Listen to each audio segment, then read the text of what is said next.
नमस्कार विद्यार्थी मित्रांनो, मी विनोद नाईक. आपण पाहत आहोत इयत्ता 9वीचा विज्ञान, ज्याच्यामध्ये 16वा लेसन, ज्याचं नाव आहे अनुवांशिकता व परिवर्तन. विद्यार्थी मित्रांनो, आपण आता 4थ्या सेशन पर्यंत पोहोचलेलो आहोत. याच्यामध्ये आपण पहिल्यापासून डीएनएचं स्ट्रक्चर कशा प्रकारे असतं, कारण डीएनए मधूनच जे जीन्स असतात, जी जनुक असतात, त्यांच्या मार्फत अनुवंशिकतेच्या माध्यमातून माता पित्यांकडून संततीमध्ये काही गुणधर्म ट्रान्सफर केले जातात. तुम्हाला मी सांगितलेलं आहे की लैंगिक प्रजननामुळे अशा प्रकारे थोड्याफार नव्हे, जास्त प्रमाणात भेद दिसून येत असतात. मानव याचं स्ट्रक्चर जरी सारखंच असलं, म्हणजे 2 डोळे, नाक, तोंड आणि कान यांची रचना जरी सारखीच असली, तरी चेहऱ्यांची ठेवण किंवा त्यांच्यामध्ये असलेल्या विविध प्रकारची जी अवयव आहेत त्यांची ठेवण ही वेगळ्या प्रकारची असते, आणि हे फक्त आणि फक्त लैंगिक प्रजननामुळे शक्य होतं. परंतु अमिबा, पॅरामोइशियम यांच्यामध्ये अलैंगिक प्रजनन होतं. यांच्यामध्ये कोणतेही गॅमेट्स इन्व्हॉल्व्ह होत नाहीत, आणि त्याच्यामुळे यांची जी रचना असते ती पॅरेंट सारखीच सेम दिसत असते. विद्यार्थी मित्रांनो, आपण आधीच्या सेशन मध्ये मेंडल यांनी दिलेला एक संकर पाहिलेला आहे. एक संकर मध्ये त्याच्याविषयी फिनोटाईप आणि जिनोटाईप म्हणजे काय, म्हणजे स्वरूपविधा आणि जनुकविधा. स्वरूपविधा म्हणजे आपल्याला बाहेरून डोळ्याने जी कॅरेक्टर दिसतात त्यांना स्वरूपविधा असं म्हटलं जातं. तर त्याच्या न्यूक्लियस मध्ये जे काही एकत्रीकरण झालेलं असतं जीन्स, त्यांना जनुकविधा असं म्हटलं जातं, जिनोटाइप्स असं म्हटलं जातं. आणि अशा प्रकारे ही कॅरेक्टर कशा प्रकारे 3:1 किंवा 1:2:1 अशा प्रकारची रचना आपल्याला सेकंड फिलियल जनरेशन मध्ये दाखवली होती. याच्याविषयी स्टडी आपण आधीच्या सेशन मध्ये केलेली आहे. त्याने मेंडेलने हा संकर म्हणजेच हा सिद्धांत त्याचा स्टडी करण्यासाठी किंवा दाखवण्यासाठी वाटाण्याच्या झाडाचा उपयोग केला, कारण ह्याच्यामध्ये 7 वेगळ्या प्रकारची कॅरेक्टर्स आपण बघितलेले आहेत, जी प्रभावी आणि अप्रभावी म्हणजे डॉमिनंट आणि रिसेसिव्ह असतात, आणि त्याच्यामुळे आपण त्याला आयडेंटिफाय करणं इझी होतं, आणि म्हणून त्याने अशा प्रकारच्या झाडांचा वापर केला. पायसम सॅटिवम त्याला असं म्हटलं जातं. विद्यार्थी मित्रांनो, आता बघा आपण द्विसंकर पाहणार आहोत, डायहायब्रिड बघणार आहोत. डायहायब्रिडायझेशन कसं होतं, याच्यामध्ये 2 कॅरेक्टर स्टडी केले जातात, म्हणून त्याला डायहायब्रिड म्हणतात. चला तर मग पाहूया अनुवंशिकता व परिवर्तन याच्यामधील सेशन 4. इथे पहा, पहिली संतनीय पिढी. आता विद्यार्थी मित्रांनो, आपण एक संकराविषयी बोलतोय बघा. या प्रयोगात असं आढळलं की F1 मधील सर्व झाडं उंच आहेत, म्हणजे 4च्या 4 झाडं जी जन्माला आली ती सगळी कशी होती, उंच होती. आता F1 मध्ये आपल्याला माहिती आहे कॅपिटल टी स्मॉल टी. आता कॅपिटल टी जो प्रभावी आहे तो आपले गुणधर्म दाखवणार, आणि म्हणून ती सर्व झाडं उंच झाली होती. आता ह्यांचा क्रॉस केला, F1 जनरेशन मध्ये तयार झालेली जी पिढी आहे, जी झाडं आहेत त्यांच्यामध्ये जर क्रॉस केला, म्हणजे F2 P2 पॅरेंटल 2 जनरेशन आपण बघूया, तर त्याच्यामध्ये त्याची जनुकविधा कॅपिटल टी स्मॉल टी असणार. आता ह्यांचा जेव्हा संकर केला जातो त्यावेळेला कॅपिटल टी त्याचप्रमाणे कॅपिटल टी स्मॉल टी अशा प्रकारची आपल्या रचना दिसते. म्हणजे जनुकविधा पाहायला गेलो तर 1:2:1 अशा प्रकारची त्यांची रचना दिसते. तर स्वरूपविधा बघताना आपल्याला 3 उंच झाडं, म्हणजे दुसऱ्या फिलियल F2 जनरेशन मध्ये, सेकंड फिलियल जनरेशन म्हणजे दुसरी संतनीय पिढीमध्ये, आणि एक बुटकं झाड आपल्याला दिसतं म्हणजे स्मॉल टी. आता ज्या वेळेला कॅपिटल टी असतो F2 जनरेशन मध्ये, ही उंच झाडं असतात, त्यांना शुद्ध प्रभावी असं म्हटलं जातं. समयुग्मनजी, कारण ह्याच्यामध्ये दोन्ही कॅपिटल टी प्रभावी कॅरेक्टर्स आहेत. F2 शुद्ध अप्रभावी, याच्यामध्ये स्मॉल टी दोन्ही कॅरेक्टर बुटकेपणाच्या लक्षणासाठी आवश्यक असलेले दोन्ही कॅरेक्टर आहेत.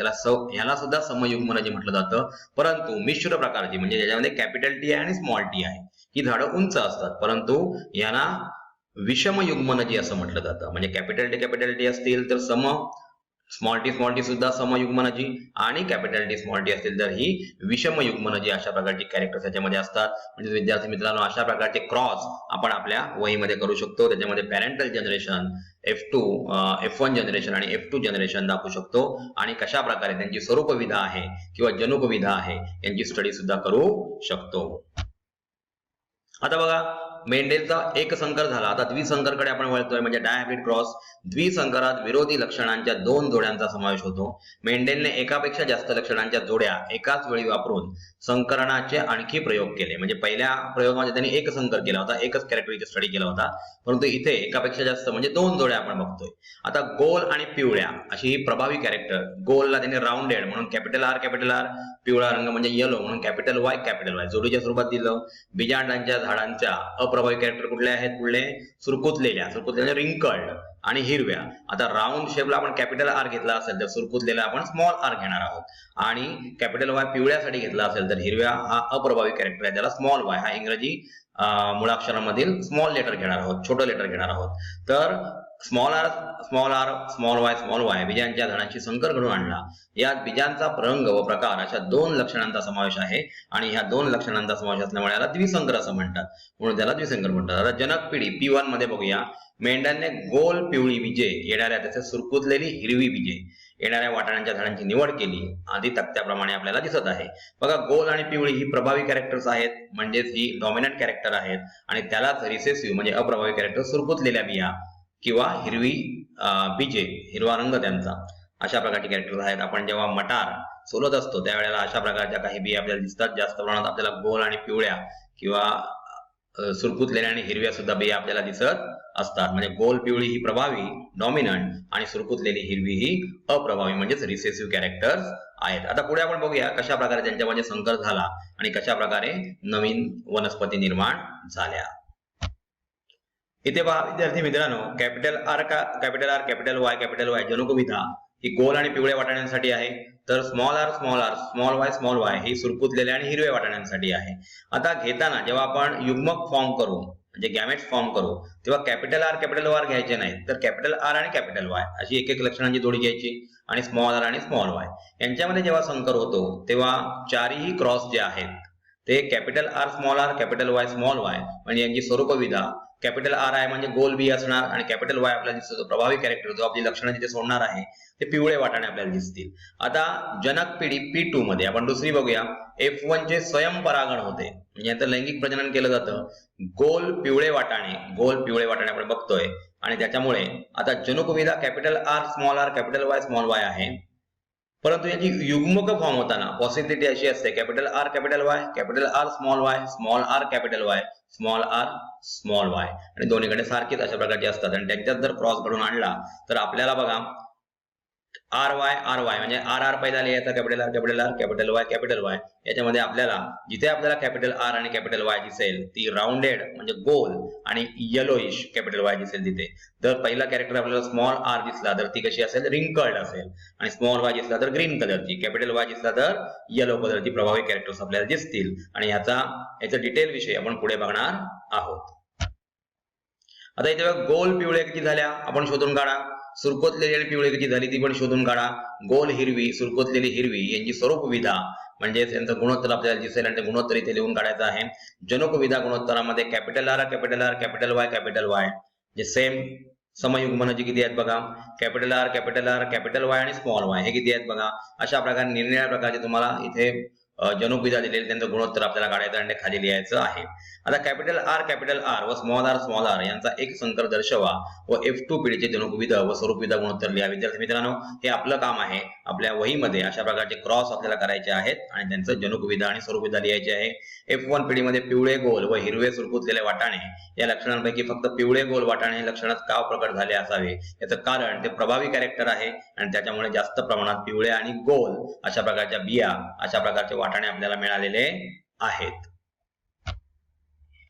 P1 पिढीची युग्मके तयार होताना जनुकांची जोडी स्वतंत्ररित्या वेगळी होते, म्हणजेच कॅपिटल आर कॅपिटल वाय झाडापासून कॅपिटल आर व स्मॉल कॅपिटल वाय अशी युग्मके तयार होत नाही, तर कॅपिटल आर आणि कॅपिटल वाय म्हणजे आपण राऊंड शेप आणि येलो अशा प्रकारे त्याची रचना घेतो, आणि स्मॉल वाय मध्ये स्मॉल आर आणि स्मॉल वाय घेतो, अशी युग्मके तयार होतात. यावरून आपण असे म्हणू शकतो की युग्मकांमध्ये जनुकांच्या जोडीचे प्रतिनिधित्व त्यातील प्रत्येकी एका घटकाद्वारे केले जाते.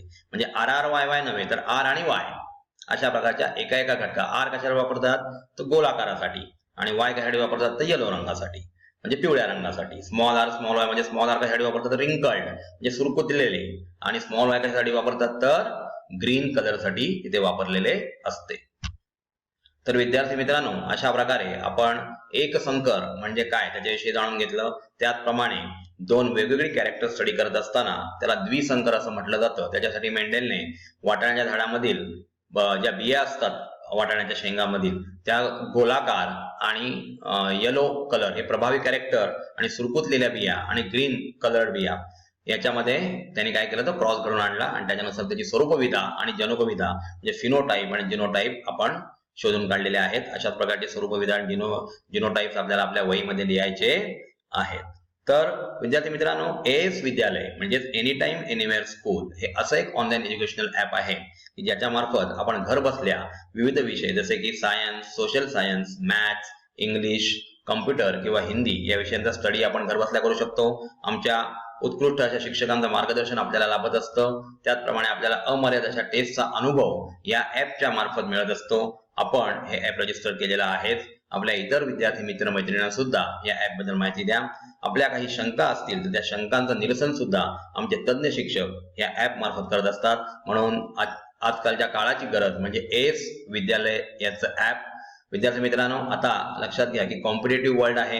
अर्ध्या मार्कांसाठी सुद्धा आपला चांगल्या कॉलेजमधला प्रवेश जाऊ शकतो आणि त्याच्यामुळे आकलन पद्धती फार महत्वाची आहे आणि म्हणून आम्ही आपल्यासाठी घेऊन येत आहोत एएस विद्यालयामार्फत आकलन करणारं असं एक ऍप ज्याच्या मार्फत आपली स्टडी योग्य प्रकारे होऊ शकते आणि आपलं भवितव्य सुद्धा उज्ज्वल होऊ शकतं. धन्यवाद.